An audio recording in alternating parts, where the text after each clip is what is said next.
This is why you don't get what you want in a relationship. This is why you don't get what you want out of life. Why don't you get it? Because you're just insufferable. You're a terrible human being, and some of you are just a waste of space. This is why you get nothing. You lose. And you will continue to lose because you're just garbage. So in today's video, we have what we call a revelation. A woman calls out other women for being garbage. Y'all know what we're talking about. You see it in dating, you see it online, you see it everywhere. Can you do me a favor? Hit that like button. It helps the algorithm and it helps the channel grow. Hit it, hit it, hit it, hit it, get it, get it, get it, get it, ow. Women don't qualify. In fact, 90% of women don't qualify for a hypergamous relationship. Wait, no, let me finish. I practice hypergamy. I don't know what the fuck other bitches practice. Thank you. 90%. Yeah, until they meet me. I would say 90%. Absolutely. Start from the top. I think we heard her the first time. I want this. No, start from the top. It's true. 90% of women do not fall into that space of deserving the kind of man that will protect and provide on that level. You might get the guy who will take you to a fancy restaurant. You might get the guy who will throw you $200-300, but he's not going to spend 20 bands to build your business because you're just not that bitch. First of all, you don't have a business. You don't even mind your business. I was on Twitter this morning and I came across a post and it reads as follows. I can't stand no sorry ass in. Like, be a man.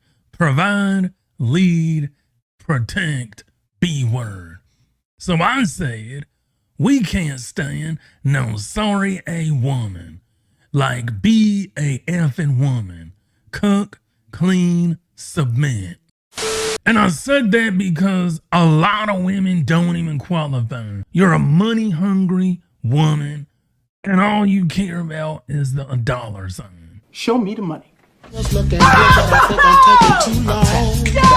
But then on top of that, you want protection, provision, and you want a man to be a man. You don't find that suspicious? Now, there's two things wrong with this scenario. Another number one. What qualifies a man to be a man in your eyes? That's a good question. There's all different definitions of what a man is. There's definitions of what a provider is and a protector is. But I'm going to give you some game. A lot of women look at a man based on how their father, or lack thereof, treated their mom. He ain't lying. So if you grew up in a single parent household, which the majority of black women tend to do, you're already not going to have a solid idea of what a man is.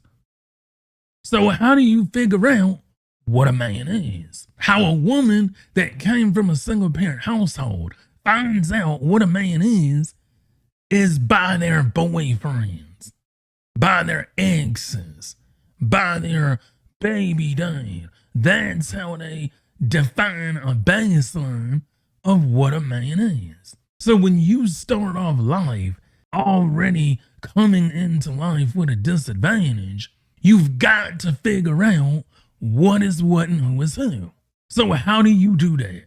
You say, my man or ex-man is the ruler of which every other relationship after this is going to be measured against him. That's why we always say women really tend to not be able to get any better than their baby dad or their ex-boyfriend. All that shit It's fatherlessness. You don't know what it feel like to be in the presence of a man that has some authority. How you gonna feel comfortable with this shit out in the world? This is why we end up struggling as young ladies trying to process and like feel comfortable around y'all. I feel like a nigga trying to control you. Feel like you're trying to tell me what to do. Feel like you're trying to use your money to do. It's a lot of shit we misperceive or we take it the wrong way because we don't know what it feel like to have a daddy that say, this is the decision as a man and ain't no woman coming and put her 2 cents on it, right? Then you only seeing how a woman solves and processes and run the household. This your programming. Now flip the same shit to a young boy.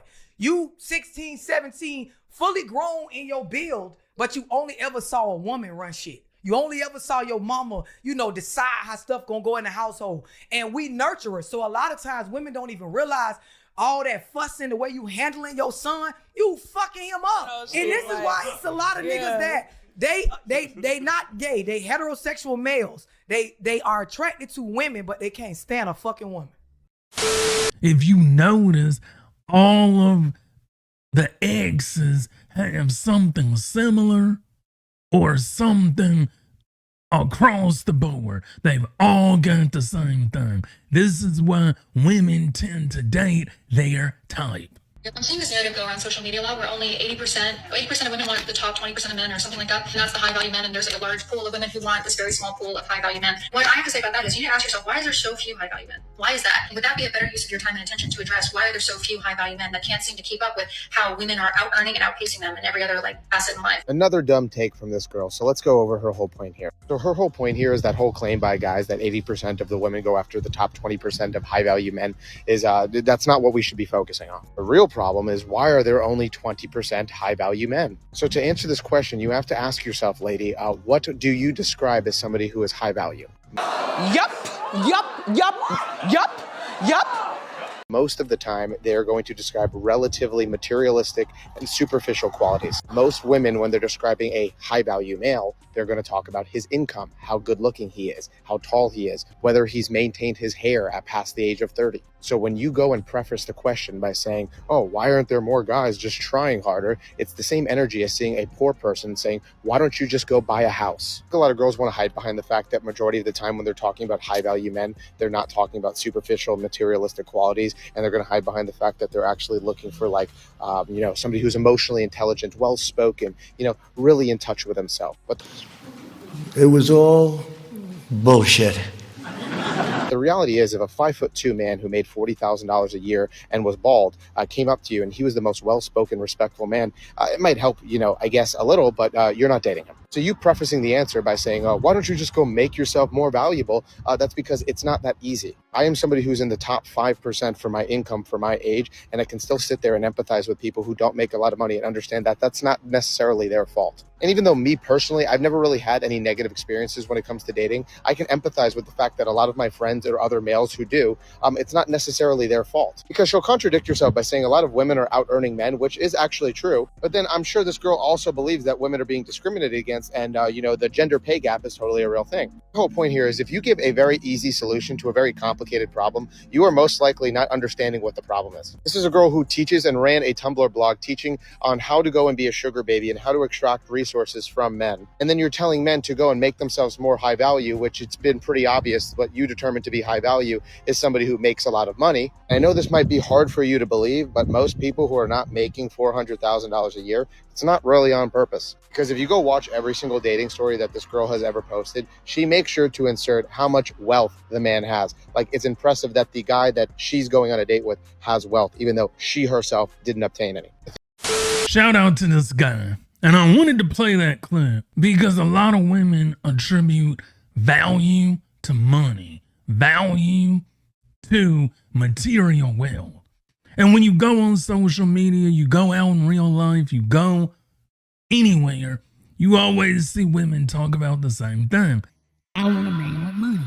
I want a man with money. I want a man with money. Be a man. Provide. Be a man. Pay my bills. Be a man. Pay my rent. Be a man. Pay my expenses. I find it funny that you always have women telling men what they need to do, but you never hear women tell women what they need to do for men. Because the truth is, women don't care about men. Women look at men as baby wipes. We are replaceable. We're replaceable. We are a perishable item. Nobody cares. As soon as the money runs out, this woman is gone. And that's very materialistic. And we live in a world, in a society right now that's very materialistic. Y'all know, fellas, y'all know, you text a girl, what up? She texts back, I need money for my rent. You try and go out with a girl, she hits you up, you gonna pay my bills? You gonna pay my rent?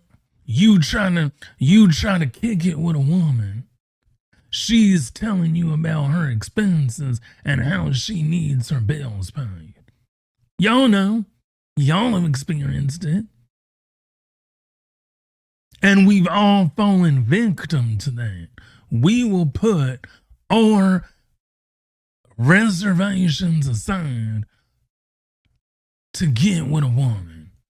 And a lot of us, we've done stupid things to get with a woman.